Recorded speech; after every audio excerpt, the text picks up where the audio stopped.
Xin chào các bạn khán thính giả đã quay trở lại với kênh Top Truyện MV. Top Truyện MV ngày hôm nay xin gửi đến các bạn sự tích về ông già Noel. Xin mời các bạn cùng lắng nghe. Sự tích ông già Noel có lẽ luôn là một trong những chủ đề thú vị được nhiều trẻ em kể cả người lớn quan tâm.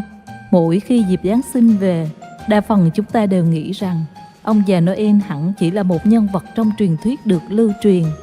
Tuy nhiên, những câu chuyện hay sự tích về ông già Noel không phải chỉ là truyền thuyết, mà hoàn toàn bắt nguồn từ chuyện có thật. Ông già Noel chính là hiện thân của Thánh Nicola, một vị thánh nổi tiếng bởi lòng nhân hậu của mình. Sự tích ông già Noel.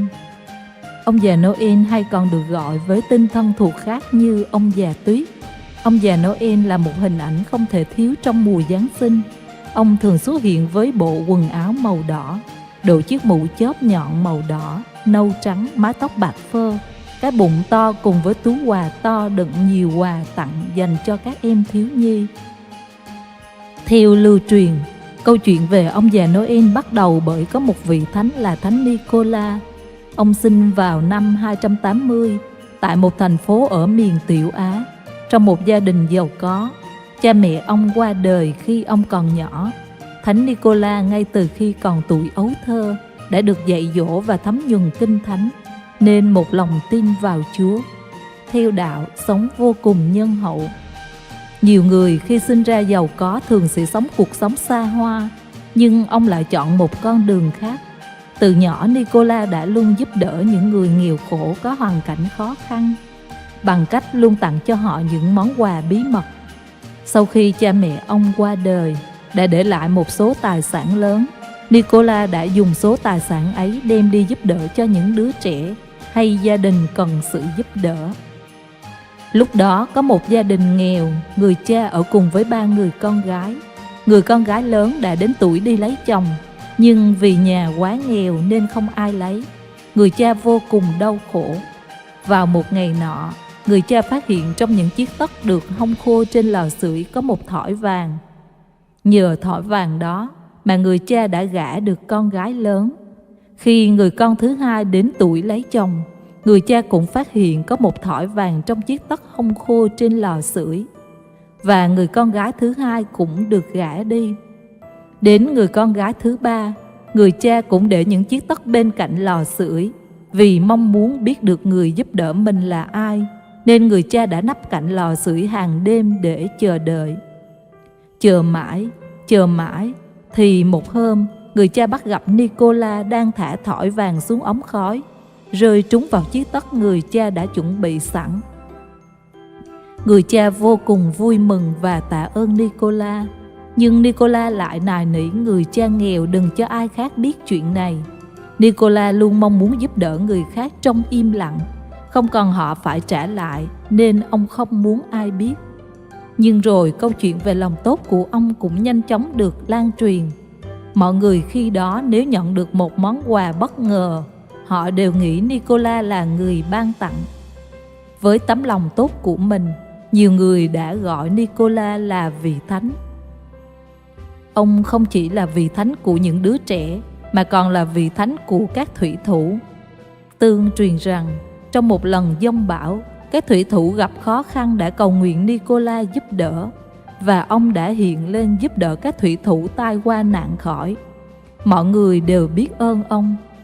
Ngày nay người ta tin rằng ông già Noel chính là hóa thân của vị thánh Nicola, và tin rằng ông đang sống tại Bắc Cực cùng với những chú lùn, và thường xuyên đem phép màu mình có được để giúp đỡ cho những người không may mắn.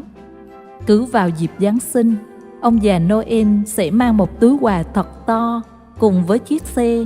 Những chú tuần lộc xuất hiện và thả quà của mình vào chiếc tất được các bé treo trước đêm Giáng sinh. Sáng hôm sau khi thức dậy, các bé sẽ nhận được món quà mình yêu thích. Một số câu hỏi về ông già Noel thú vị của các bé. Vậy ông già Noel có thật không? Mỗi dịp Giáng sinh về, chắc chắn chúng ta đều bắt gặp thắc mắc thú vị của trẻ, thậm chí lẫn người lớn rằng liệu ông già Noel là có thật? Chúng ta cũng phát hiện rất nhiều người cho rằng ông già Noel là không có thật. Nhưng trên thực tế như đã đề cập, đây là một truyền thuyết bắt nguồn từ câu chuyện có thật. Theo truyền thuyết, cứ mỗi khi Noel đến gần, ông già Noel sẽ cùng với những chú tuần lộc và túi quà to bự của mình xuất hiện trên bầu trời trong màn đêm tuyết trắng. Thông qua ống khói, ông phát quà cho mọi trẻ em ngoan ngoãn. Vậy tại sao có ông già Noel nhưng không có bà già Noel? Có giải thích khá thú vị rằng không có bà già Noel là vì sẽ không có người phụ nữ nào chịu được việc chỉ mặc mỗi một bộ quần áo hàng nghìn năm, mà thời trang thì luôn thay đổi theo từng ngày.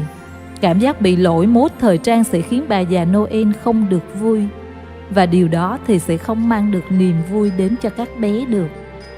Để trao cho các bé, bà già Noel phải chui vào nhà thông qua đường ống khói, mà ống khói lại rất bẩn, sẽ khiến bộ đồ của bà trở thành màu đen.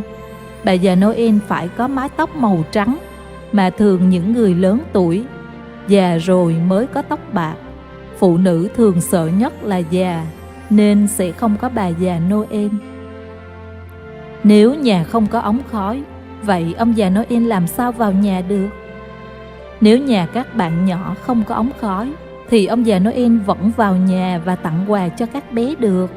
Vì ông già Noel có một chiếc chìa khóa ma thuật, có thể mở được tất cả các ổ khóa trên đời này. Một bài thơ Chuyến ghé thăm của Nicola đã có miêu tả cách để ông già Noel đi vào nhà gửi quà tặng cho các bạn nhỏ. Với chiếc chìa khóa ma thuật của mình, ông có thể vào được mọi nhà. Những ông già Noel thường xuất hiện trên đường phố, khu trung tâm mua sắm, có phải có thật không?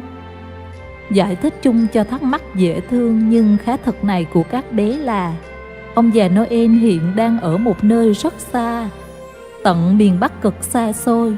Ngày ngày ông bận rộn nhận thư của các bạn nhỏ và làm những món đồ chơi dành tặng cho các bé trên toàn thế giới.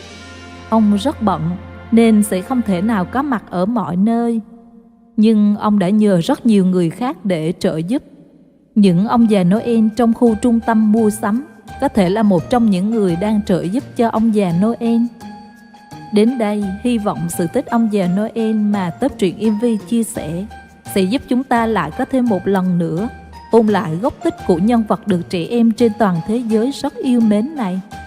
Và quan trọng hơn, nếu chính chúng ta cũng gặp thắc mắc, hay mỗi khi bé hỏi về ông già Noel dịp Giáng sinh, bố mẹ nói riêng, người lớn chúng ta nói chung, có thể trả lời những câu hỏi của bé thêm phần cụ thể. Điều này chắc chắn ít nhiều sẽ mang lại niềm vui cho các bé, cũng như những ý nghĩa liên quan đến ông già Noel mà các con học được qua nhân vật mà con vô cùng yêu mến. Chúc các bé và bố mẹ có một mùa Giáng sinh an lành, ấm áp nhé. Xin chào và hẹn gặp.